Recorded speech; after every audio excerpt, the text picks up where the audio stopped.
They say that 30% or more of leaders are not engaged. Now, how can you engage other people if you're not engaged yourself? As I work with organisations around the country, around the world, what I've found is there seem to be three really big issues. How do we get people to buy into change? How do we keep our workforce engaged? And how do we retain great people? It really does start with you.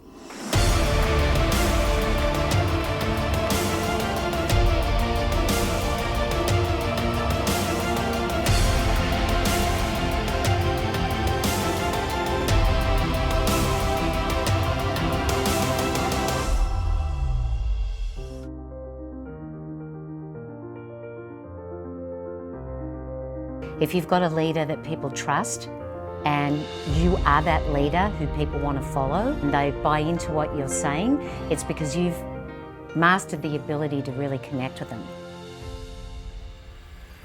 Now, I think that's a universal gesture. It doesn't matter what country you're from. I thought I was seeing things. Imagine.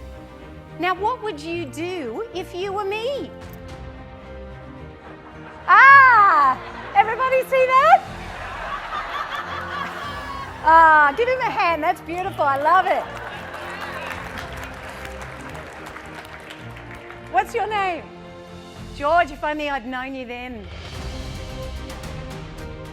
When I was living in Australia, the leader that I had was incredible. She was so genuine and so authentic, and it was easy for me to follow her. Have you ever just felt so strongly about a leader that you personally have had that you would have walked on water for that person? And you've stayed because of that person? It is all about the human element. It always is about people. And ultimately, it is the leader who is responsible. You just had a little personality test. And the more dominant personality just looked at you and said, "You are A."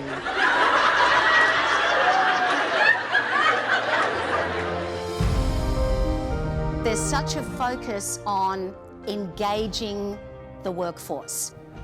Glad you're here. Thanks for coming. You're really special. I mean, what does that do? Nothing.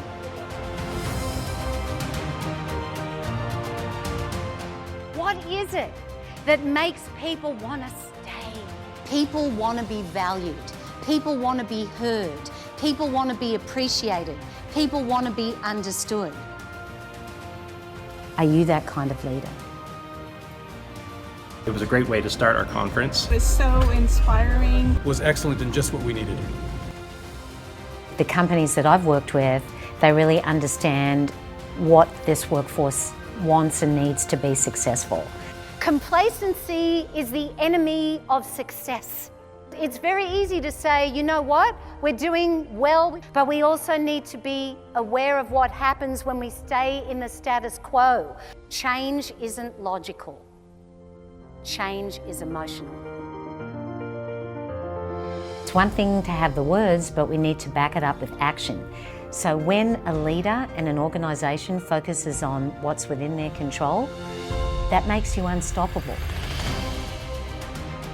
What's 100% within our control is having the best work environment that we can have, being the best of us that we can be, having the best relationships that we can have.